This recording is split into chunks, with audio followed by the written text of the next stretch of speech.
ये आपके सामने मैप है और इस प्रकार से यह कृषि जलवायु क्षेत्र है जो बटे हुए हैं। ये जितने भी भाग दिखाई दे रहे हैं ये प्रत्येक एक कृषि जलवायु प्रदेश को मतलब निर्धारित करता है। अब ये कितने हैं, अगर इनकी हम संख्या देखें तो इनकी संख्या रहती है 10। अब इनके नाम किस प्रकार से है, तो इनके जो नाम है, जैसे अगर मैं ये वाला क्षेत्र कहूं तो इसे कहा जाता है फर्स्ट ए, फर्स्ट ए के नाम से जाना जाता है। अब जो फर्स्ट बी है वो इसे माना जाता है ये फर्स्ट बी, और इस प्रकार से फर्स्ट सी इसे माना जाता है। तो second A, second B, third A, third B, fourth A, fourth B, fifth, इस प्रकार से इनको नाम दिया गया है। अब ये नाम किस प्रकार से हम याद कर सकते हैं, तो यहां पर हम देखते हैं। अगर हम सबसे पहले बात करें तो यहां पर हम रोमन संख्या में काउंटिंग लिख देते हैं, फर्स्ट, सेकंड, थर्ड, फोर्थ और फिफ्थ, इस प्रकार से।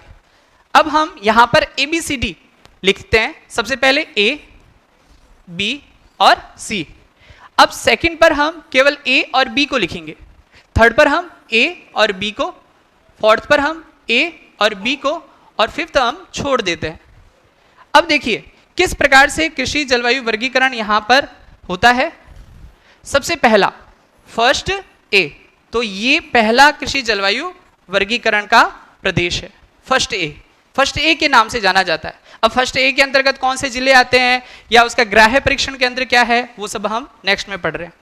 तो जैसे ये फर्स्ट ए बन गया, फर्स्ट ए के बाद में वापस फर्स्ट को बी के साथ में करो कंबाइंड, तो ये हो गया फर्स्ट बी। फिर फर्स्ट को सी के साथ में कीजिए तो ये हो गया फर्स्ट सी। तो ये 3 जलवायु प्रदेश इस प्रकार निर्धारित हो जाता है। उसके बाद में अगर हम नेक्स्ट देखें तो यहां पर सेकंड आ जाता है, तो यहां पर हो जाता है सेकंड ए और उसके बाद में सेकंड बी हो जाता है, 5 हो गए। थर्ड की बात करें तो यहां पर थर्ड ए और फिर बी की बात करें तो यहां हो जाता है थर्ड बी। उसके बाद में यहां फोर्थ आ जाता है, फोर्थ के बाद में फोर्थ ए और फोर्थ बी हो जाता है, और फिफ्थ रह जाता है तो फिफ्थ को हम ऐसे ही लिख देते हैं। अब अगर हम इनकी काउंटिंग करें तो 3, 4, 5, 6, 7, 8, 9 और 10 कृषि जलवायु प्रदेश है और उनको इन्हीं नामों से जाना जाता है। अब ये सारे 10 कृषि जलवायु प्रदेश कहाँ हैं, तो यहाँ पर हम एक बार इसको मेंशन करके देख लेते हैं कि ये कहाँ पर पाए जाते हैं। तो देखिए सबसे पहले मैंने आपको बताया कि फर्स्ट ए ये वाला भाग है, उसके बाद में फर्स्ट बी इसके पास में नहीं है, सीधा ऊपर की ओर रहता है यहाँ पर, इसको कहते हैं फर्स्ट बी। फर्स्ट बी के बाद में ये जो बड़ा सा क्षेत्र दिखाई देता है ये फर्स्ट सी है, फर्स्ट सी है। अब प्रश्न कैसे बनते हैं, प्रश्न ये बनते हैं कि कृषि जलवायु प्रदेशों के अंतर्गत सबसे बड़ा क्षेत्र फल का प्रतिनिधित्व कौन सा करता है, तब इसमें फर्स्ट ए बी सी इस प्रकार से लिखे हुए होते हैं। तो ये तो हो गया फर्स्ट ए बी और सी। उसके बाद में यहां पर आप देखोगे ये वाला भाग ये आपका कहलाता है second A, second A. Second ए के बाद में इसके नीचे की ओर हम यहां जाएंगे तो ये कहलाता है आपका सेकंड बी भाग। उसके बाद में यहां पर हम देखते हैं तो ये आ जाता है थर्ड ए। अब यहां पर ध्यान रखना है वापस नीचे की ओर नहीं आना है, हमें पास में जाना है पूर्व की ओर, तो ये थर्ड ए और ये हो जाता है आपका थर्ड बी। इसी प्रकार से हम यहां पर आते हैं तो ये हो जाता है आपका फोर्थ ए और ये हो जाता है आपका फोर्थ बी, और फिफ्थ में कोई भी अल्फाबेट नहीं है तो यहां पर केवल फिफ्थ। ये 10 कृषि जलवायु प्रदेश है और इन्हें इस प्रकार से बांटा हुआ है। अब एक बार अगर हम मैप को भी देखें तो भी हमें ये 2 से 3 बार देखने पर यह चीज याद हो जाएगी।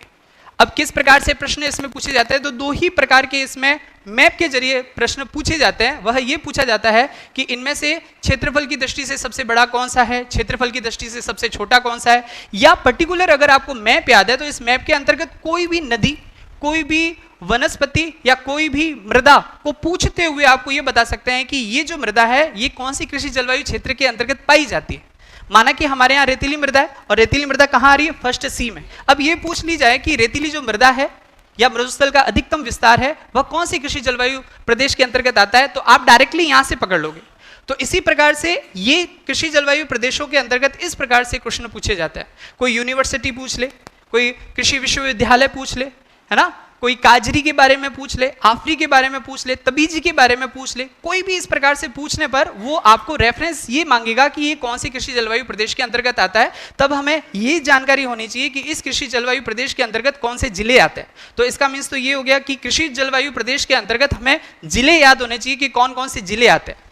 ये तो हो गई जिलों की बात, यानी कि कौन से जिले आते हैं। दूसरा होता है ग्राह्य परीक्षण केंद्र। ग्राह्य परीक्षण केंद्र का अर्थ होता है कि पर्टिकुलर 2 या 3 जिले हैं, उसके अंदर एक परीक्षण केंद्र बना दिया जाता है, यानी कि वो चाहे कृषि के रूप में वहां की फसलों के बारे में देखेगा, वहां की मिट्टी की गुणवत्ता देखेगा, या वहां जो खादों का उपयोग करना है या उन मिट्टी की गुणवत्ता को बढ़ाने के लिए जिन तत्वों का उपयोग करना है, जो परीक्षण होते रहते हैं वो ग्राह्य परीक्षण केंद्र कहलाते हैं।